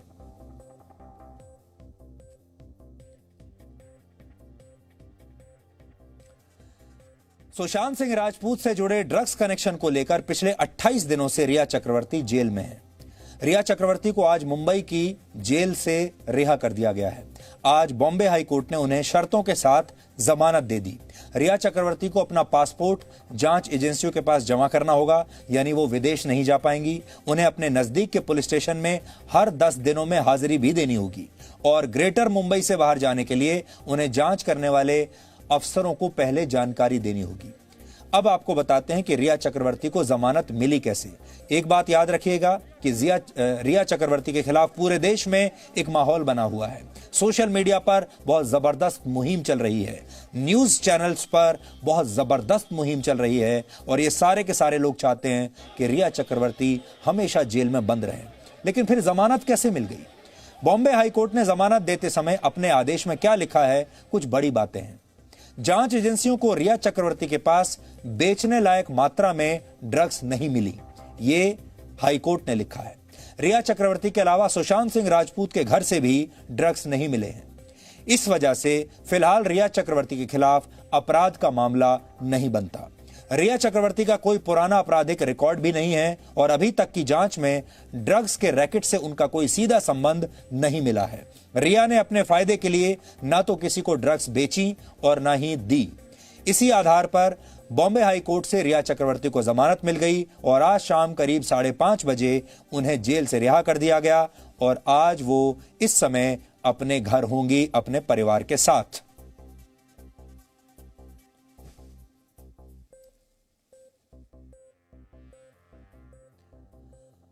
तो अब बड़ी बात यह है कि रिया चक्रवर्ती को तो जमानत मिल गई।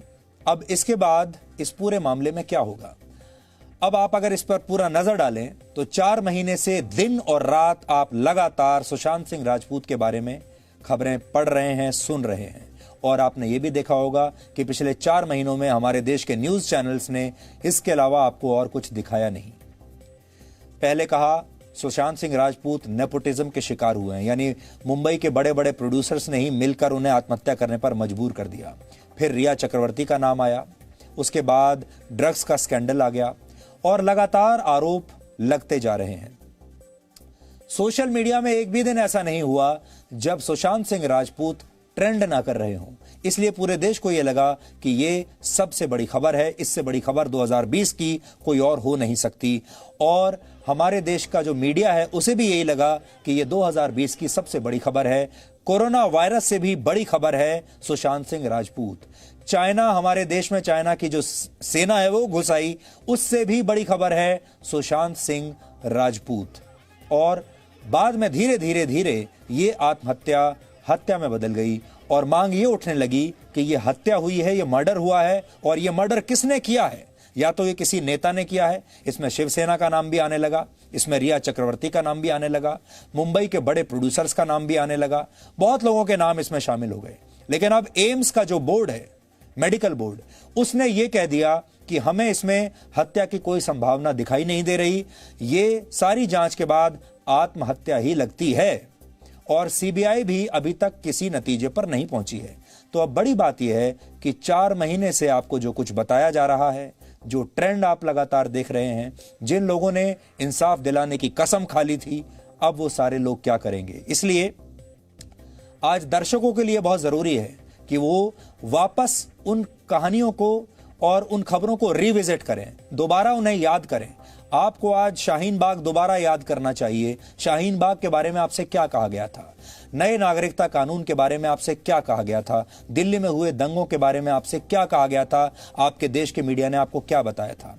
फिर आपको याद करना चाहिए सुशांत सिंह राजपूत को लेकर लगातार इतने महीने तक आपसे क्या कहा गया और क्या निकला। फिर आपको याद करना चाहिए कि हाथरस मामले में पिछले 10 दिन से आपको क्या बताया जा रहा है और फिर उसको लेकर क्या निकला। इन सारी खबरों में एक समानता है और वो समानता है टीआरपी की रेस। मीडिया के एक वर्ग ने इन सभी मामलों में अपने एजेंडे की मिलावट करके एक खास पक्ष को फायदा पहुंचाने की कोशिश की और अपने हिसाब से उन्होंने एक कहानी पहले से ही बुन ली। शाहीन बाग को लेकर भी पहले ही कहानी की स्क्रिप्ट लिख ली गई, चाहे सच्चाई कुछ भी हो। सुशांत सिंह राजपूत को लेकर भी पहले ही स्क्रिप्ट लिख ली गई, कहानी लिख ली गई। जांच में क्या निकलेगा ये पहले ही पता चल गया और उसी के हिसाब से देश का मीडिया चलता रहा। और यही हाथरस में भी हुआ। पहले दिन से ही ये स्क्रिप्ट लिख ली गई थी कि ये गैंगरेप हुआ है, 4 लड़कों ने मिलकर किया है, जीभ काट ली गई है, रीढ़ की हड्डी तोड़ दी गई है, आंखें निकाल ली गई हैं और ये एक दूसरा निर्भया कांड है। पहले दिन से यह बात मान ली गई थी और किसी ने भी जांच का इंतजार ही नहीं किया और होड़ लग गई सारे चैनलों में आपको पहले आपके सामने आने की और आपको यह बताने की कि इंसाफ के सबसे बड़े मसीहा वही है। और ऐसा करने की कोशिश में कुछ न्यूज चैनल पत्रकारिता की लक्ष्मण रेखा को लांघ कर बहुत ज्यादा आगे निकल गए। अब पूरे देश में इस बात की चर्चा हो रही है कि न्यूज चैनल हम न्यूज के लिए देख रहे हैं या मनोरंजन के लिए देख रहे हैं, नाटक के लिए देख रहे हैं, नौटंकी के लिए देख रहे हैं, लोगों का लाइव अपमान देखने के लिए, लोगों के साथ लाइव मारपीट देखने के लिए हम देख रहे हैं या फिर जानकारी के लिए देख रहे हैं। और एक बड़ा सवाल देश के लोग अब ये पूछने लगे हैं कि क्या आज आप अपने बच्चों को न्यूज चैनल देखने के लिए कह सकते हैं? क्या आप अपने बच्चों को ये कहेंगे कभी कि ज्यादा जानकारी के लिए आप न्यूज चैनल देखिए? ज्यादातर माँ बाप का कहना है कि अब वो अपने बच्चों को न्यूज चैनल नहीं देखने देते। और आज ये बात होते होते सरकार में इंफॉर्मेशन एंड ब्रॉडकास्टिंग मिनिस्टर, सूचना और प्रसारण मंत्री प्रकाश जावड़ेकर तक भी पहुंच गई। और आज प्रकाश जावड़ेकर ने इस टीआरपी पत्रकारिता को लेकर क्या कहा है, बहुत बड़ी बात उन्होंने कही है, वो भी आज आपको सुननी चाहिए। पिछले 2 सप्ताह का या 2 महीने का भी आप जरा याद करो कैसे रिपोर्टिंग आया है, तो भी हमें समझेगा कि कहां तक पहुंच गई है ये टीआरपी का अनावश्यक बोझ। मीडिया को कभी न कभी बंद करना पड़ेगा, सुधारना पड़ेगा या कुछ अच्छा उसका रूप देना पड़ेगा। लोकप्रियता गिनने का मशीन होना चाहिए, लोकप्रियता गिनने का तरीका होना चाहिए, लेकिन उसके कारण लोग अपना कार्यक्रम बदले और उकसाने वाली भी खबरें चलाए, ये तो पत्रकारिता नहीं होगी। तो ये बड़ी बात है। न्यूज चैनल के लिए लोकप्रियता क्या होनी चाहिए? लोकप्रियता ये होनी चाहिए कि किस चैनल को कितने ज्यादा लोग देख रहे हैं, या लोकप्रियता इस बात से आंकनी चाहिए कि किस न्यूज चैनल पर लोग कितना भरोसा करते हैं। हमें लगता है भरोसा ज्यादा महत्वपूर्ण है और एक बात आप सबको भी जाननी चाहिए, हम लोग जो पत्रकार हैं, जो न्यूज़ चैनल आप देखते हैं, हम फिल्मों के प्रोड्यूसर और फिल्मों के डायरेक्टर नहीं हैं। हम यहाँ फिल्मों के स्क्रिप्ट राइटर नहीं हैं। हम फिल्म नहीं बनाते। हम मनोरंजन का चैनल नहीं चला रहे, हम न्यूज़ का चैनल चला रहे हैं। और न्यूज़ के लिए 2-3 बातें बहुत ज़रूरी हैं। पहली सबसे बड़ी बात है एक्यूरेसी। न्यूज़ सही होनी चाहिए, न्यूज़ सटीक होनी चाहिए, न्यूज़ सच दिखाए। और कई बार सच बहुत सारे लोगों को पसंद नहीं आता। इस बात को देखते हुए कि वो सच बहुत लोगों को पसंद नहीं आएगा, तो भी सच ही बताना चाहिए। और दूसरी बड़ी बात एक ये है कि लोगों का भरोसा जीतना चाहिए। इसलिए आप वही न्यूज़ चैनल देखिए जो आपको सच दिखाता है, और वो देखिए जिस पर आपको भरोसा है। और भरोसे के लिए आपने देखा होगा कि आप देखिए, जैसे जी न्यूज़ है, देश का सबसे पुराना चैनल है, देश का पहला प्राइवेट न्यूज़ चैनल है। 26 साल हमें हो गए हैं आपको न्यूज़ दिखाते दिखाते, और इन 26 सालों में हमने आपके भरोसे को कभी नहीं तोड़ा है। इसलिए न्यूज़ चैनल को मनोरंजन के लिए नहीं, जानकारी के लिए और खबरों के लिए देखना आज से शुरू कीजिए। मनोरंजन सबको अच्छा लगता है, लेकिन मनोरंजन देने के लिए दूसरे चैनल हैं। आप उनके लिए मनोरंजन वाले चैनल देखिए, जनरल एंटरटेनमेंट चैनल जिन्हें जीईसी कहते हैं, उनमें देखिए, फिल्में देखिए, सीरियल्स देखिए, और आपको जो अच्छा लगता है वो देखिए। लेकिन जो फिल्मों में होता है, जो सीरियल्स में होता है, उस सारी चीज़ों की उम्मीद न्यूज़ चैनल पर आप नहीं कीजिए। जब आप अपनी इन आदतों को लेकर बिल्कुल स्पष्ट हो जाएंगे, तो उसके बाद न्यूज़ चैनल्स में भी ये सफाई होने लगेगी। और अब आखिर में आज का सवाल, आज आपको यह बताना है कि सिखों के 10वें गुरु कौन थे। आप इस पर रिसर्च कीजिए और ब्रेक के बाद हम आपको इस सवाल का सही जवाब बताएंगे।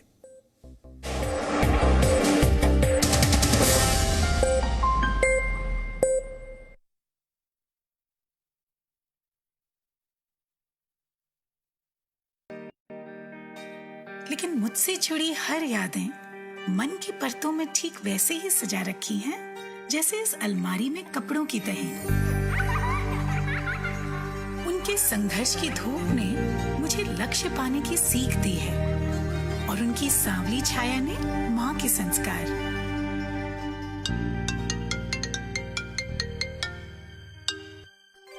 प्रणाम पापा। जीते रहो। आज तो हाँ पता है, आज आपके लिए बहुत स्पेशल दिन है। आज मैं आपको बहुत मिस कर रही हूँ पापा। इतिहास में ऐसा पहली बार हो रहा है जब लेफ्टिनेंट के परिवार वाले पासिंग आउट परेड का हिस्सा नहीं बन पाए। लेकिन कोरोना काल में 130 करोड़ भारतीय उनसे यही कहना चाहते हैं, विजयी भव। पापा कहते हैं कि संभव की सीमा जानने के लिए असंभव से आगे निकलना पड़ता है, और योद्धा वही है जिसके मन में गौरवशाली परंपराओं के लिए सम्मान हो, और जिसके कंधों पर अपने देश का अभिमान हो। Ladies and gentleman, lieutenant Anjali Kumar. Zee News, परंपरा संस्कारों की। सपने एक स्पर्श से जगते हैं। कहते हैं ना, पहला कदम ही सफलता की सीढ़ी बनता है। Yes, I know. How can I forget that? अरे दिव्या, कितना टाइम लगेगा यार? मम्मा मेरा होमवर्क। अरे बहू, पूजा की थाली। परिवार की आशाएं बेड़ियां बनेंगी या पंख, चुनना आपको है। समय की धड़कन नहीं बदलती,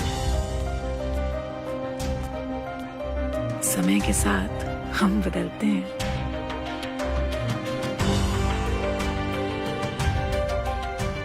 क्योंकि जब अपने संस्कारों के लिए सम्मान हो,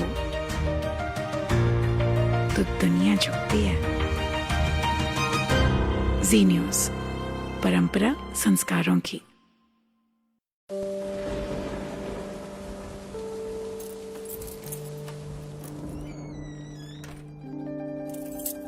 ये मेरे पापा हैं। हो सकता है ये कुछ बातें भूल जाते हैं, लेकिन मुझसे जुड़ी हर यादें मन की परतों में ठीक वैसे ही सजा रखी हैं, जैसे इस अलमारी में कपड़ों की तरह। उनके संघर्ष की धूप ने मुझे लक्ष्य पाने की सीख दी है और उनकी सांवली छाया ने माँ के संस्कार।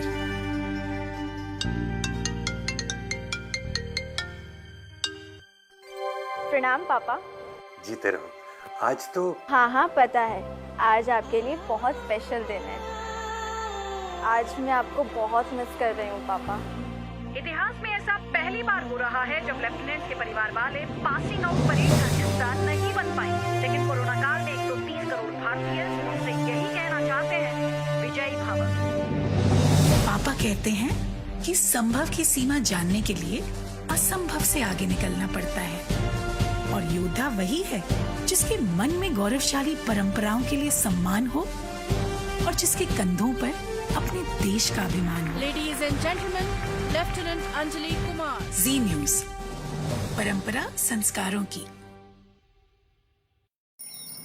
सपने एक स्पर्श से जगते हैं। कहते हैं ना, पहला कदम ही सफलता की सीढ़ी बनता है।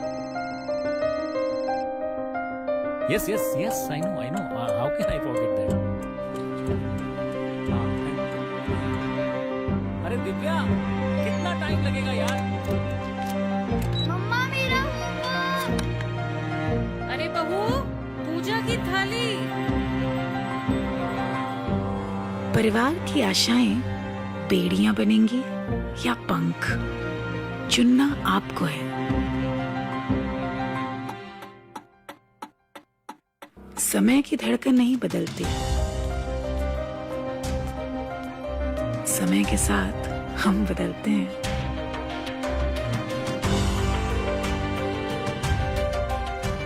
क्योंकि जब अपने संस्कारों के लिए सम्मान हो तो दुनिया झुकती है। जी न्यूज, परंपरा संस्कारों की।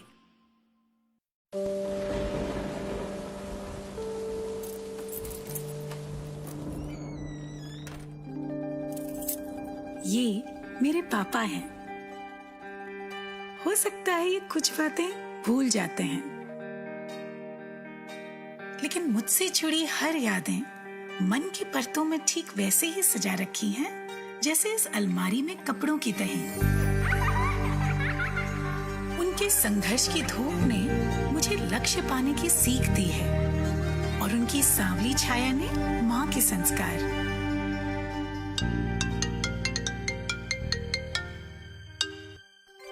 प्रणाम पापा। जीते रहो। आज तो हाँ पता है, आज आपके लिए बहुत स्पेशल दिन है। आज मैं आपको बहुत मिस कर रही हूँ पापा। इतिहास में ऐसा पहली बार हो रहा है जब लेफ्टिनेंट के परिवार वाले पासिंग आउट परेड का हिस्सा नहीं बन पाए, लेकिन कोरोना काल में 130 करोड़ भारतीय उनसे यही कहना चाहते हैं, विजयी भव। पापा कहते हैं कि संभव की सीमा जानने के लिए असंभव से आगे निकलना पड़ता है और योद्धा वही है जिसके मन में गौरवशाली परंपराओं के लिए सम्मान हो और जिसके कंधों पर अपने देश का अभिमान हो। Ladies and gentleman, lieutenant Anjali Kumar. Zee News, परंपरा संस्कारों की। सपने एक स्पर्श से जगते हैं। कहते हैं ना, पहला कदम ही सफलता की सीढ़ी बनता है।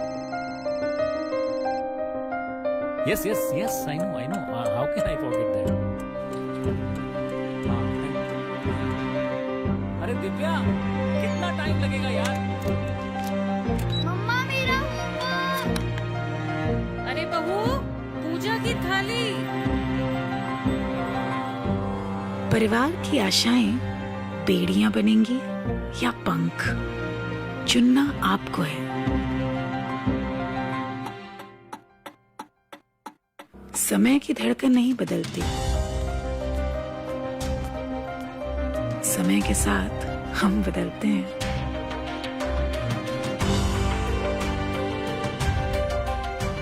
क्योंकि जब अपने संस्कारों के लिए सम्मान हो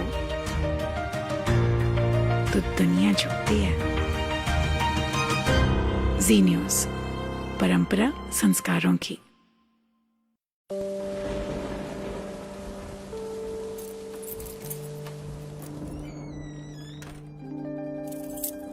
ये मेरे पापा हैं। हो सकता है ये कुछ बातें भूल जाते हैं, लेकिन मुझसे जुड़ी हर यादें मन की परतों में ठीक वैसे ही सजा रखी हैं जैसे इस अलमारी में कपड़ों की तह। उनके संघर्ष की धूप ने मुझे लक्ष्य पाने की सीख दी है और उनकी सांवली छाया ने माँ के संस्कार।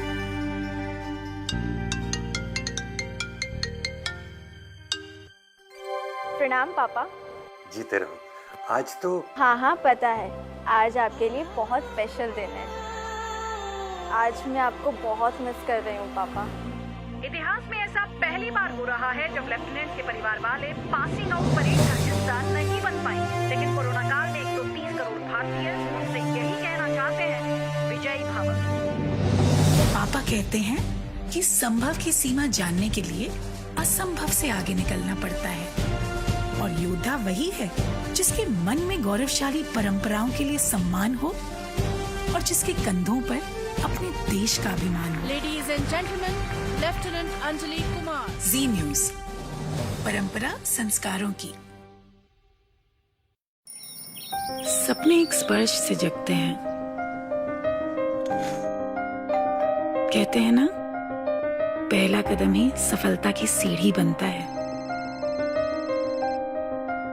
Yes, I know. How can I forget that? अरे दिव्या, कितना टाइम लगेगा यार? मम्मा मेरा होमवर्क। अरे बहू, पूजा की थाली। परिवार की आशाएं बेड़ियां बनेंगी या पंख, चुनना आपको है। समय की धड़कन नहीं बदलती, समय के साथ हम बदलते हैं।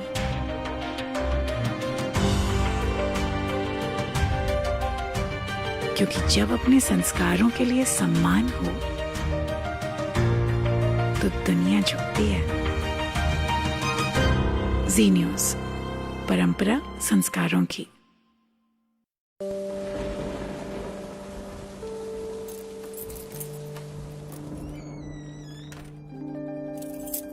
ये मेरे पापा हैं।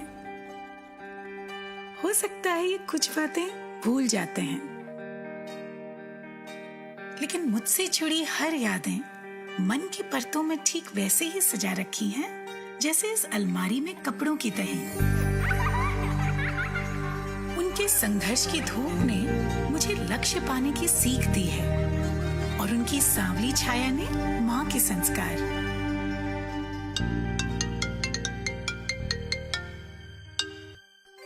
प्रणाम पापा। जीते रहो। आज तो हाँ पता है, आज आपके लिए बहुत स्पेशल दिन है। आज मैं आपको बहुत मिस कर रही हूँ पापा। इतिहास में ऐसा पहली बार हो रहा है जब लेफ्टिनेंट के परिवार वाले पासिंग आउट परेड का हिस्सा नहीं बन पाए, लेकिन कोरोना काल में 130 करोड़ भारतीय उनसे यही कहना चाहते हैं, विजयी भव। पापा कहते हैं कि संभव की सीमा जानने के लिए असंभव से आगे निकलना पड़ता है, और योद्धा वही है जिसके मन में गौरवशाली परंपराओं के लिए सम्मान हो और जिसके कंधों पर अपने देश का अभिमान हो। Ladies and gentleman, lieutenant Anjali Kumar. Zee News, परंपरा संस्कारों की। सपने एक स्पर्श से जगते हैं। कहते हैं ना, पहला कदम ही सफलता की सीढ़ी बनता है। Yes, I know. How can I forget that? अरे दिव्या, कितना टाइम लगेगा यार? मम्मा मेरा होमवर्क। अरे बहू, पूजा की थाली। परिवार की आशाएं बेड़ियां बनेंगी या पंख, चुनना आपको है। समय की धड़कन नहीं बदलती, समय के साथ हम बदलते हैं।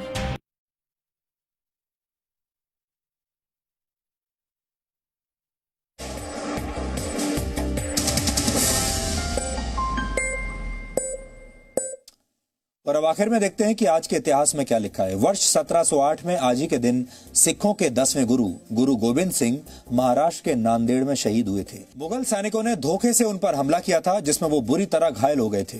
गुरु गोविंद सिंह सिखों के अंतिम गुरु थे और उन्होंने सिख धर्म में गुरु परंपरा को समाप्त किया था। उनका कहना था कि सिखों के पवित्र ग्रंथ गुरु ग्रंथ साहिब से ऊंचा स्थान किसी का नहीं है, और इसके बाद से ही सिख धर्म में गुरु ग्रंथ साहिब की पूजा की जाने लगी। और कहते हैं कि गुरु गोविंद सिंह को पंजाबी के अलावा संस्कृत, अरबी और फारसी का भी ज्ञान था।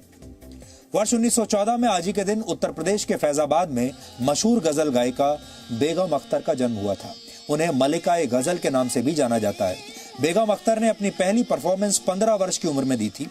उन्होंने अमीना और मुमताज बेगम जैसी हिंदी फिल्मों में भी काम किया। बेगम अख्तर अपनी गजलों की धुनों को कंपोज भी करती थी और उन्होंने करीब 400 गीत गाए और उनकी कई रचनाएं रागों पर ही आधारित होती थी। वर्ष 1958 में आज ही के दिन पाकिस्तान के राष्ट्रपति इस्कंदर मिर्जा ने तत्कालीन सेनाध्यक्ष जनरल अयूब खान के साथ मिलकर देश में मार्शल लॉ यानी सैनिक शासन लागू कर दिया था। इसी के साथ वहां होने वाले चुनाव भी रद्द कर दिए गए। इसका मतलब हुआ कि आजादी के बाद पाकिस्तान में लोकतंत्र सिर्फ 11 साल ही चल पाया था। पहली बार फौजी शासन लागू होने के 20 दिनों के अंदर ही जनरल अयूब खान ने तख्ता पलट करके इस्कंदर मिर्जा को भी उनके पद से हटा दिया और खुद राष्ट्रपति बन गए। इसके बाद इस्कंदर मिर्जा को देश छोड़कर लंदन जाना पड़ा, जहां वर्ष 1969 में उनकी मौत हो गई। पाकिस्तान में दफन करने की इजाजत नहीं मिलने के कारण उन्हें ईरान में दफनाया गया। पहले तख्ता पलट के बाद ही पाकिस्तान में सैनिक शासनों का लंबा दौर शुरू हो गया और पाकिस्तान के लगभग 70 वर्षों के इतिहास में 35 साल वहां पर सैनिक शासन रहा है। वर्ष 1932 में आज ही के दिन एक एक्सपेरिमेंटल एयरक्राफ्ट स्टीपा कैप्रोनी ने पहली बार उड़ान भरी थी।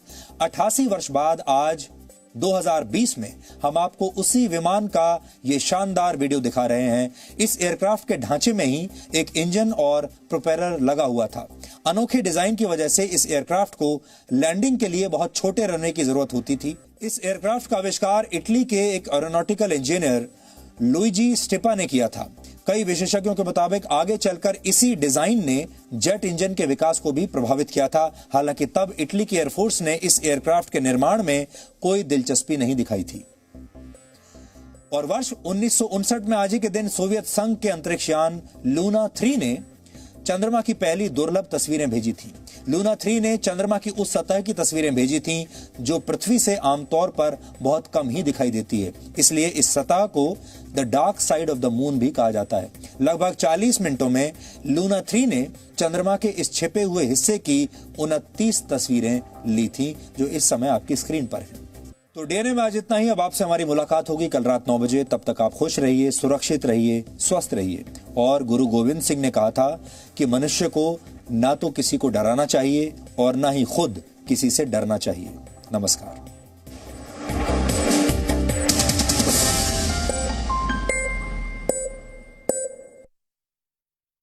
विजयी भव।